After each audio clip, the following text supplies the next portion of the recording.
Hey guys, welcome back to Hugs and Honey. I am Mama. Good to see you today. I hope you had a really good weekend and that your Monday is off to a great start. This is the beginning of the last few days of March. Can you believe it? I can't believe it. Really, I can't believe that we're about to enter April. And I have a very special birthday coming up, April 1st, which is my son's birthday, my firstborn's birthday. So we'll have to do something fun on Thursday for his birthday. But in the meantime, I just wanted to talk about something that has come up for me. It's usually what we do, right? It's basically like me converting my life into lessons and messages for you guys. So, because I feel like that's sort of what we all need to be hearing is like what's actually happening in our lives. And in my life, I guess. I was like a little bit bummed out and sad this morning when I woke up. I have a lot on my mind. As a single mother, I'm responsible for my two kids and for creating a business that is can support me and can support the kids and our dog, Dude. And it's just been a very big challenge for me because I was a mom for 15 years or 14 years. I still am a mom, but that's what I did. That was my full-time job. So sort of transitioning into another full-time job has just been really challenging for me. So, and it shows me, areas that I have strengths and areas that I have weaknesses. And so I really like to think about the weaknesses to try to get them stronger. And I need to get better at reminding myself that I still have strengths too. But anyways, I sometimes get a little bit worried and concerned about money and finances and just building my community. And so I was sad this morning, and it was kind of amazing. A friend of mine, he knows who he is, messaged me and just said some really kind words. He didn't know I was feeling sad, but his words were so supportive. Thank you. And made me feel so much better that it really just like turned the energy around for the day. And so it just made me think about how important it is to have community, to have friendships, to support each other when we feel down. And this actually is going to sort of transition us or introduce us to a concept that I've been wanting to talk about. I've sort of mildly talked about it, but I really wanted to talk about our chakra system. And I'll read to you a little bit about our chakra system. I got this really cool book. So I got this at Urban Outfitters, I believe. And because they have like a really cool section of like books and candles and little games and all sorts of different things. And so I got this cool book about the chakra system. It's an activity book, and it describes each chakra. We have 7 of them, starting down here in our root chakra and then going up our center like this. So this is the root, the sacral, oh my gosh. Why am I forgetting the name? Oh my goodness. I can't believe the solar plexus, the heart, the throat, the third eye, your intuition, and then the crown chakra. Sorry about that. Had a little brain freeze there. So anyways, but today, the issue that I was having this morning of feeling sad and sort of ungrounded. I'm feeling a little bit nervous about just the financial situation and my business and all of that. And so that is root chakra. That is our first chakra, which is why I'm bringing this up today, why we're going to kind of briefly talk about this. And I would recommend you getting this book if you want to, just to see. But it talks about the root chakra keeps you anchored to the physical world and acts like, yep, like a root, like a tree root. Like the roots on a tree, it makes for an in with the good, out with the bad setup. That's basically an ethereal recycling center. So ethereal kind of means heavenly, which sort of just means it's in the realm of energy that we can't really see. So our root chakra is like helps us get rid of things that aren't good for us and bring in things that are good for us, to make us feel stable, to make us feel secure, to make us feel grounded and strong. Our root chakra is super, super important.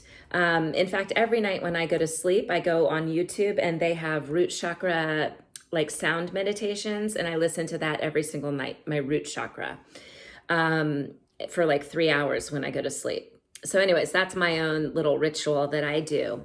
Back to this. You get fed a never-ending buffet of all the planetary energy you need, and you simultaneously get to unload your chaotic human static back into Mama Earth's loving arms.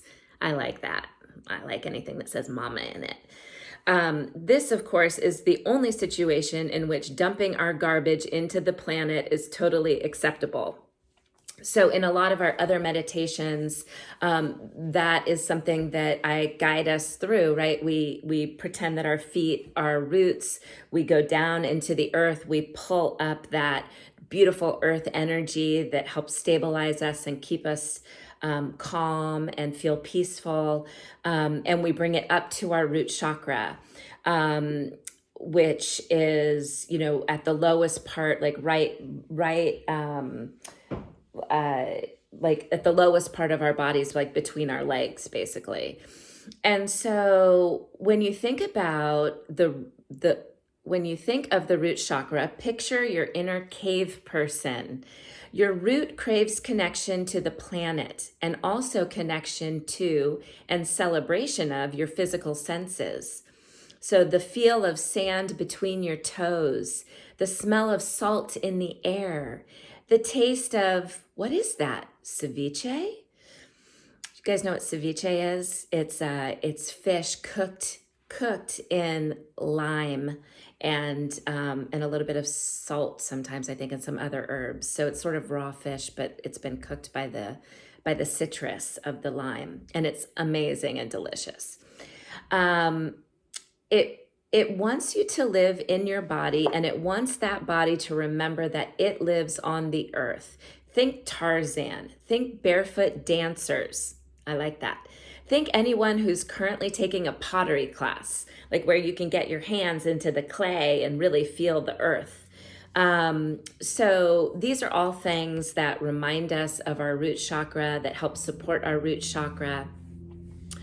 When your root chakra is in balance, and I will talk to us a lot about our chakra system. This might be the beginning of maybe a 7-day series of our chakra system. I don't know. Usually I don't like to plan our daily videos, but this is kind of a cool book, and I think we can talk about a lot in it.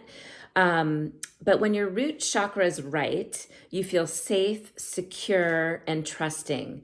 Life may throw some curveballs, but you swing at them with unconditional good attitude.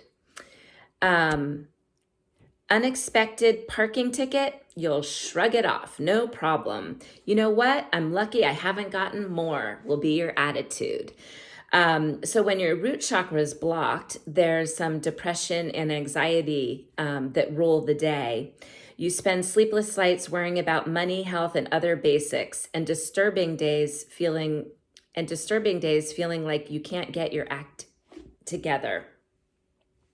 What's wrong with me? How am I supposed to exist? I need pasta. This is what this book says. Anyways, that's kind of how I felt last night in the middle of the night. A little bit like that, like my root chakra needs to be cleaned and cleared out and rebalanced. When your root chakra is overactive, when it's working too hard, anxiety spins into paranoia, greed, and control. This is the realm of hoarding and eating disorders. So this is really good to know. If you have a problem with keeping too much stuff and like hoarding and, not throwing anything away, it could be an overactive root chakra. And if you have an eating disorder, bulimia, anorexia, or just like not a healthy relationship with food, it could be your problem, is the root chakra. I have to say I have to save these old Sears catalogs. What if I need them someday and don't have them? Then what? That's an example of hoarding, right? So the key concepts for the root chakra are safety, security, physicality, abundance, and basic human needs. So like really basic human needs. And then a lot that you can do to open and balance your root chakra. The root chakra's color, as you can see, is red. So, you can wear red, you can think red, and you can sort of surround yourself with the color red when you want to increase your root chakra and the energy that you need from the benefits of having a balanced root chakra. Essential oils are patchouli and cedarwood and myrrh. For general balance, you can use certain stones. Red carnelian is one. Yoga poses is warrior one, triangle, and a forward bend. The forward bend is my favorite pose. I love that pose. It's almost like a ragdoll pose where you just kind of hang your arms down. That is a really, really good pose. And then if you can listen to songs in the key of C, that also helps. Let me see if there's any songs on here. No Woman, No Cry by Bob Marley. You might know that song. Halo by Beyonce. Let It Be by the Beatles. You guys probably know that song. Anyways, there are a few others that are in the key of C, which really help to balance your root chakra through vibration and through sound and music. And then some foods that you can eat, which I always really try to remember that we can balance it all with food, with color, with sound, with stones and essential oils, anything that like we can really get our hands on. But the foods are beets. Not my favorite. I think it's the only vegetable I don't love, but I will eat them if I feel like I need to give my root chakra more support. Red berries, radishes, peppers, kidney beans, and root vegetables. So like potatoes. So those are all things that you can do to support your root chakra. Root chakra talks about, like I said, like safety, security, our sense of community, and just supporting each other. So, anyways, this is just a very brief introduction to chakras, the chakra system, which is basically your energy system going straight up your body. They're energetic sources, and they each have their own color, which is associated with the rainbow too. Each one is identified by the color, and red is for our root chakra, as you can see. So anyways, guys, this is a really cool book. If you want to try to pick it up or learn more about it, I'm sure you can find lots of things online. But we are going to talk more about our chakra system and energy and how to balance our energy and how to make ourselves feel better, how to rely on our community and each other and learn how to heal ourselves and help ourselves when we're just feeling off. Each chakra has its own set of characteristics and qualities and symptoms of when it's off so that you know which chakra it is. So anyways, I wanted to bring that up with you guys today. It's going to be a fun journey that we have learning about the chakra system. And today we can focus on our roots, our root structure, our chakra, the color red, and anything else that I just mentioned that will help support and balance your root chakras so that you can all feel stable and strong and independent and happy and peaceful and calm and all the good things. All right, guys, I see you, I hear you, I'm here for you, and I love you, and I'll see you tomorrow. Bye.